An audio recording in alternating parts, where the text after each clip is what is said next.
We've already juiced up our carburetors, tackled airflow with filters, but can the K&N StubStack be the final piece to our power puzzle? We'll take to the flow bench to find out. This and more on Beer Budget Performing Mopars. Let's begin.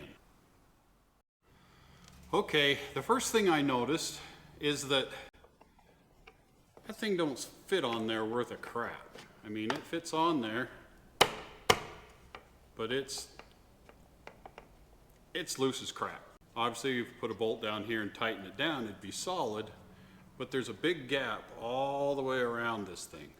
So I took it off and put it on my modified one.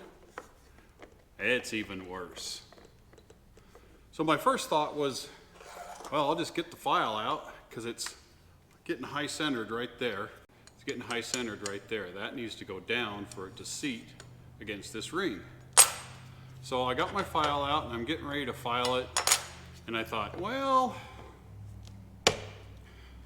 all else fails, read the instructions. So I did. And the instructions say, due to the variations of carburetors, this can be a little bit high or a little bit low. They give you a washer to put underneath here if it's too low. And if it's too high, how do they put it? Will not affect the performance of the stub stack and needs no further attention. So, our first test is going to be with all wobbly slobbly here. Maybe it'll make no difference at all. Probably won't. That's what they're trying to tell me. But I'm going to test it, and I'm going to file that thing down to where it sets nice and tight right around there, and I'm going to test it again. Makes no difference. I'm not out anything. It's not going to make it any worse.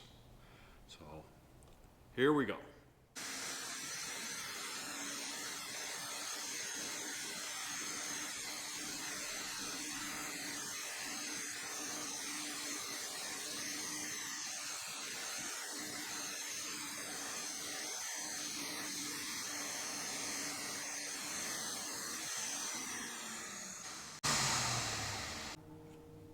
Well, it looks like to me, it lost CFM.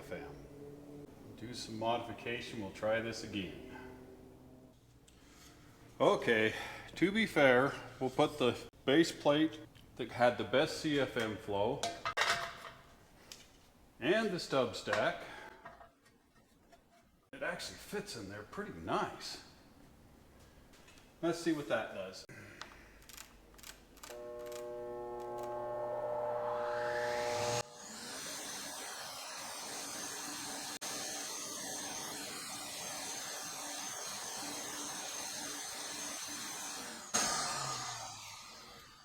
Well, I'm kind of disappointed.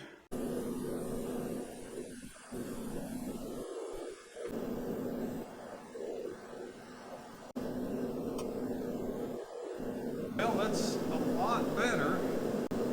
It's now sealed all the way across here, dividing the primaries from the secondaries. But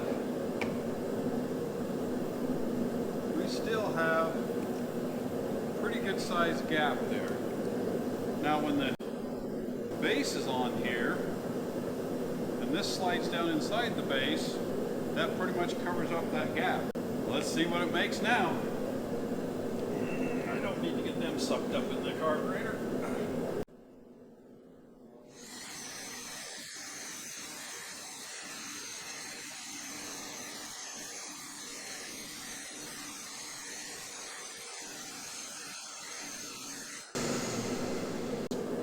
Well, doesn't seem to change things at all. But I did notice that the CFM fluctuation was a little bit less when this was on than when it was off, which means that it's causing less turbulence and the air is being straightened and going down the carburetor, which is kind of what they claim. But if it doesn't make any CFM, if it doesn't make any horsepower, what good is it? They'll swap carburetors and try this one out and see if it makes any difference, but this is designed for that choke. Oh, I forgot.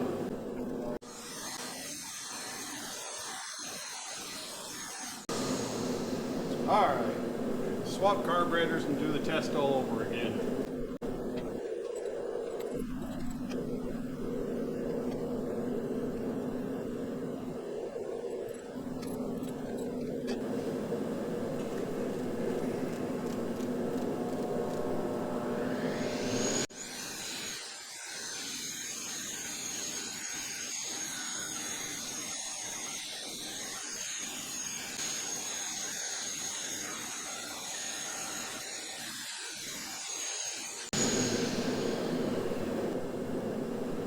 Well, I'm totally bummed. I really expected it to gain, actually I expected it to gain 10 CFM. But that's what these tests are all about. I'm going to think about it for a while. I might come up with a different test. But for now, yeah, the K&N StubStack don't look so good.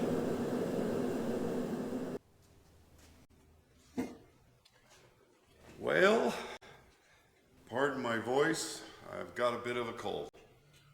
This is what I found out so far, what I've tried. There's a seam that goes all the way around this thing where it's a two-piece mold. And so I took a file and I filed all the edges off it, and then I got some emery cloth or some Scotch-Brite and I polished it all off and smoothed it all out. And then I tested it. Didn't make a bit of difference. So I got the file and I filed this down so that it would fit and tested it. It didn't care either. Well, the reality is that you lose 2 to 3 CFM with this K&N StubStack. Is 2 or 3 CFM gonna gain you horsepower or lose you horsepower? Absolutely not. But there's still the question of, it may have lost 2 or 3 CFM, but the airflow, the CFM didn't fluctuate as much with this on. So there's still hope that this really does what it's supposed to do. Well, the K&N StubStack didn't turn out quite as well as we thought it would. Let's try a Velosity Stack. Let's see how it stacks up. Kinda sexy, huh?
Wow.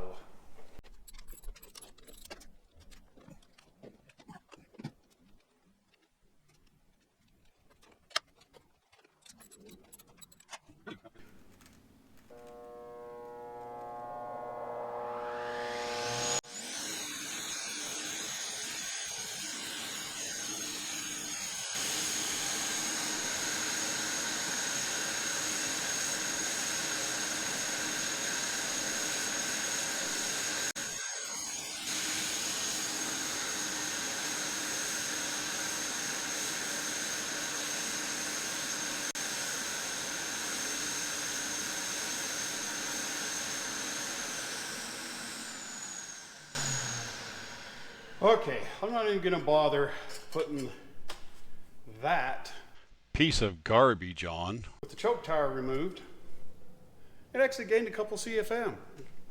It actually showed improvement. But you put any of that on there and it goes away. Holy cow, you put all 3 of them together and you lose. This is worse than any air filter. But honestly, you could go to Lowe's or anywheres and get you a piece of much less dense foam, something you could actually see through, This is just how dense this is. And I guess if you were doing rally or something, some road course that's nothing but dirt, maybe this would be a good idea. That's still not a good idea. Anyways. See how much light shining through there? Not a lot of light at all. Well, we have another problem.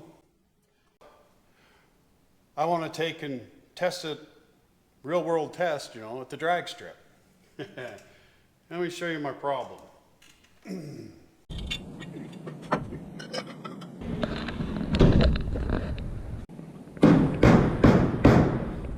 Even if I take my bottom base plate off, it's still too tall. Find out whether it actually gains, whether it does nothing, or it actually loses horsepower. Because it could. I could put this thing on and actually lose mile an hour. Horsepower is mile per hour.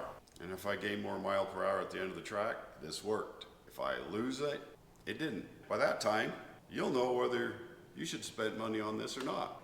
Till Memorial Weekend.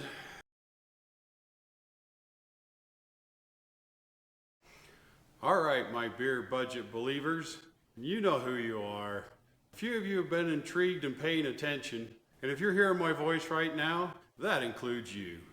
I'm done with all these with all these carburetors and testing all this stuff because I've got to get back on a project that I need to still do a lot of research to figure stuff out. I need to take this bench, I need to reconfigure it so that it blows air out instead of sucking air in, so that I can get back to this project. I'll take my carburetor off, my carburetor adapter off, and I got to put this adapter on so that I can take this and hook it into here, start doing some more tests. Because this is for a salt flat car, hence the hat I'm wearing.